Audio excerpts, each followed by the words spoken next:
Oigamos a continuación cómo Carlos Jesús es poseído por otro espíritu.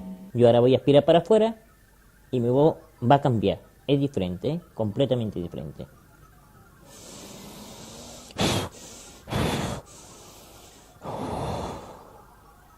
Yo ya he entrado en este cuerpo. Entonces, esta voz que hay ahora no era la misma que antes había. Yo he bajado de una nave y estoy dentro de este cuerpo.